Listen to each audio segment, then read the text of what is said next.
2025 might just be the best year for TV shows yet. So many popular shows came out that I didn't even get a chance to watch them all. Pluribus, Andor Season 2, The Studio, Ironheart, and Star Wars Tales of the Underworld were all shows I didn't get a chance to watch. But this video will rank all 16 shows I got a chance to check out. With that, let's get into the ranking. So, of the shows I saw this year, I think only 2 are bad and the other 14 are actually pretty good. With that said, Goosebumps The Vanishing is easily the worst show I saw last year. I watched this in February because I loved the books as a kid and also liked the movies and other show, so I figured I would enjoy this one. Low-key, I did enjoy it, but ironically, because oh my god, this show is awful. First off, I think David Schwimmer is literally the worst actor of all time. Like, he gives the worst, least committed, phoniest performances of all time. I don't hate the guy, but if he wasn't in Friends, he would be an accountant or like a Walmart manager right now. Not only that, but I hate when shows try so hard to appeal to the youngins and reach the teen audience. And boy, oh boy, does this show have the most egregious examples of this ever. Like, they play Fiend and Espresso, two songs I hate, and also say dumbass words like bussin'. Bussin' is my least favorite word ever. That aside, the supernatural stuff is just so lame and boring from Goosebumps. Instead of using a plotline or supernatural element from one of the books that hasn't been put in a movie or show yet, they invented a new one. Why? Like, I don't get that. Why is it called Goosebumps at that point? The plot is just so boring, too. It's a typical secret hidden alien virus plot, which has been done hundreds of times. I kind of enjoyed watching it just because I could shut my brain off and enjoy the corny and somewhat campy elements, but this show really did suck, easily the worst of the year. I know I said that Goosebumps was easily the worst show of the year, but unfortunately, The Last of Us Season 2 was also a god awful 3 out of 10. Like, how do you downgrade this much? The first season is one of my favorites of all time. I knew they were going to kill off Pedro, but they did it way too soon and didn't give enough scenes with him. Plus, Ellie might be the worst main character in the history of television. She's so mean spirited, but her voice is so high pitched and she's not intimidating at all that she just comes off as so goofy. Plus, I think Caitlin Dever is a pretty good actor, but Abby is just such a piss poor villain. She's not intimidating the slightest bit. What puts the show over Goosebumps is the really good 2 episode start, and I actually do really like Isabella Merced and Jesse in this. Besides that, it's just boring, uninspired, and a going through the motions type of TV show that leaves no impression and shits on the legacy of the show and game. Season 3 will absolutely suck, but I'll probably still end up watching it. Really sad to have this here, honestly, but the newest Amazing World of Gumball reboot is not the same at all. They came out with a second season, and I haven't gotten around to it, but this first season is not nearly as funny as the original show. There's some decent episodes and some decent jokes, but its batting average is way down from the last seasons. Also, one episode has a plot line where Gumball and Darwin are genuinely in love. Like, yes, the brothers are in love. Need I say more? So for the first actually good show on the list, but just good and not much more, I have the first of 4 Marvel shows, Eyes of Wakanda. I watched this to pass the time in a long car ride, and honestly, that's probably the best way to watch it. If it wasn't Marvel, I probably wouldn't have watched it, but it's definitely a fun watch. The animation is solid, but the character models are a little weird. Every episode is a 7 out of 10, the action's good. There's actually a decent amount of gore, which is a good change of pace for Marvel, but it's an in one ear, out the next type of show, and there's not too much to say about it. At one point, I was so excited for the show and thought it would be the best show in Marvel history. I loved the concept of Marvel Zombies and thought it would be incredible. Unfortunately, it got delayed like 6 times and I completely forgot about it, so my hype was basically gone. And it finally came out this year and it's pretty good. Basically on the same level of quality as Eyes of Wakanda, just a little better. I really like the Blade, Moon Knight, and Jimmy Woo characters, but the selection of characters overall isn't the best. It also didn't live up to its TVMA rating at all. The gore isn't even that bad. It feels like a TV 14 show, and they didn't even swear once. It also really sucks that they killed off Kate Bishop, who's one of my favorite new characters, but kept Miss Marvel alive the entire show when she's probably my least favorite character. Still enjoyable, but I couldn't see myself rewatching it outside of Halloween season. Another show I really expected to be higher, but in 11th place I have Chad Powers. Episode 1 made me think the show was going to be extremely good, but it never really got there for me. The main knock on the show is that they barely played actual football. I would have loved to see more actual games played, but he only plays like 1 or 2. Some of the side plots are fun, and I love Glenn Powell and Frank Heffley, but the annoying mascot sidekick is terrible, and Coach Ricky is only good in like half her scenes. It's still a good show, just could have been a whole lot better. I have heard that they're going to make 2 more seasons, so hopefully those focus on the actual football aspect, and they'll probably place way higher for me. Starting off the top 10, I have one of the more recent shows I watched in Long Story Short. I haven't talked about it that much, but BoJack Horseman is 1A, 1B for my favorite show of all time. So seeing that the creator was coming out with a new animated show had me pretty intrigued. Obviously, it's not as good as BoJack, but it's a really fun time and it deals with some heavy stuff. The heavy stuff it deals with, they're not as groundbreaking like the depression and addiction represented in BoJack, but I'd imagine they relate to a lot of people well.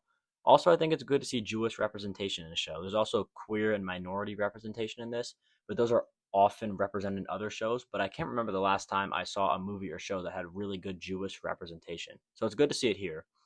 But overall, I'd say that the show is really good. It's just a little short of being great. They renewed it for another season, so I'll be seated for it when it comes out.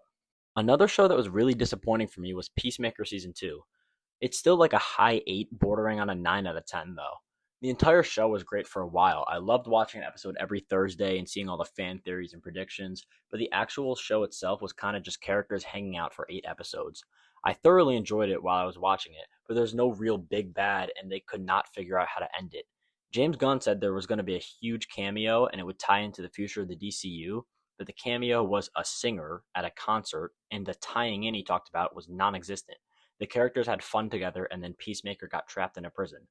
I was a huge defender of all the people that had no faith in Gunn's DCU, but this ending really made me stop defending it because now it just seems like there's no plan. I did still love the show and had a ton of fun watching it, but the finale should not have been the finale. It felt like an episode 1 or 2 of a third season of Peacemaker. Now getting into the shows that I think are a 9 out of 10 or above, I have Pixar's newest show, Win or Lose. I started watching this after 4 of the episodes had been released and enjoyed them so much that I wish the entire show had come out at once. The animation was very fluid and the actual baseball gameplay was super fun, and most of the characters were really likable. Plus, every episode had a different inventive topic and focused on a different character's internal struggle, and ultimately was a really powerful show on top of it being good in almost every category. I don't remember which one because it's been like 11 months since I watched it, but there was one, maybe 2 characters that got their own episode that I don't think needed their own episode. That was really the only thing holding this show back from being 5 stars, but it got me really excited for Pixar's future, and I think they should get the people behind this to make another show because this one was incredible.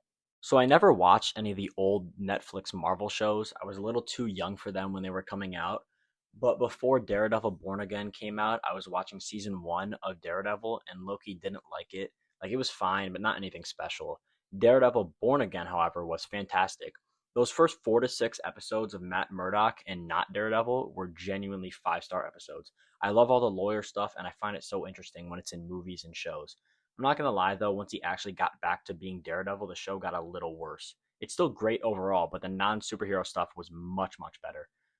That's why I'm a little worried about season 2. I love season 1, but I don't know if it's going to be as good if it's fully Daredevil the whole show, the whole season. I have high hopes though, because season 1 of this was some of the best Marvel stuff since Endgame. I've seen It Welcome to Derry placed in the top 3 of most people's lists, and while I don't quite have it there, it's still an incredible show. I didn't like the first It movie, and I haven't seen the second one yet, but this is a million times better than the first movie. Bill Skarsgård gives easily one of the best performances of the year as Pennywise. He completely disappears into the role and seems like a literal demonic evil clown.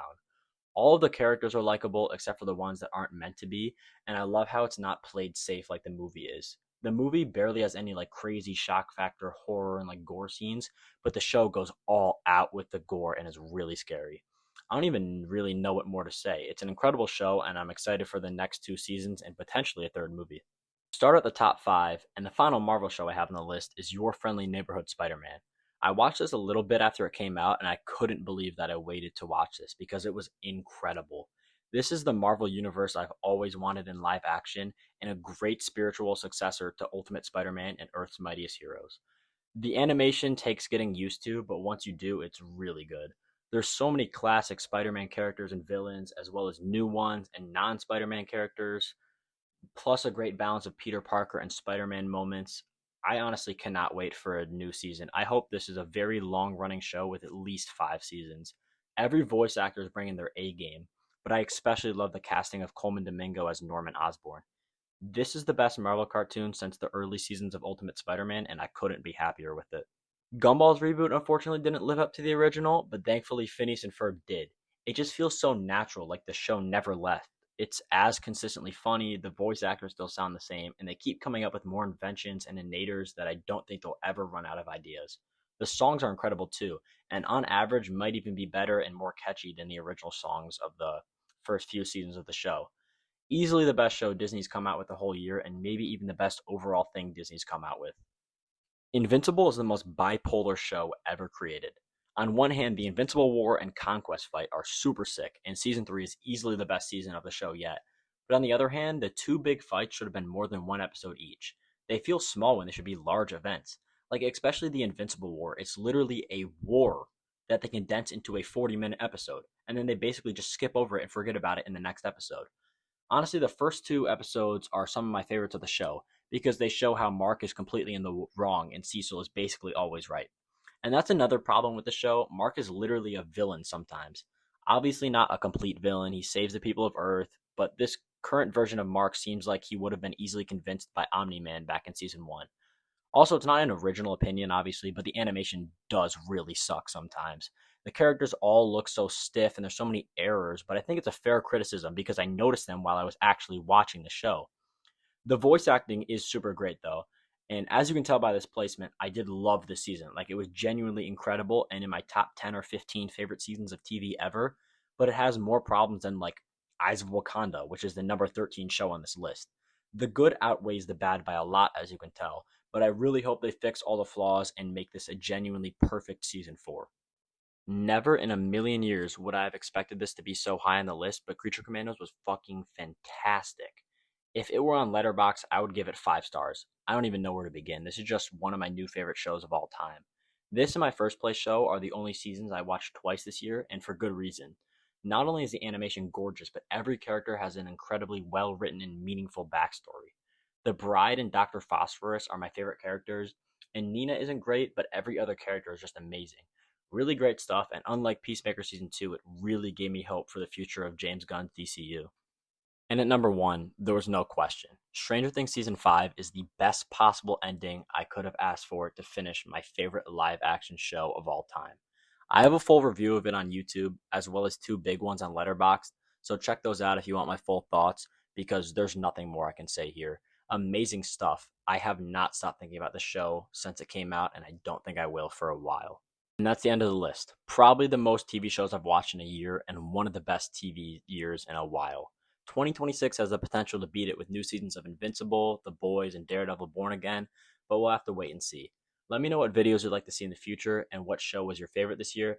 Please like and subscribe, because if I start making money doing this, then I can watch more movies and put out better reviews and videos. But for now, thanks for watching.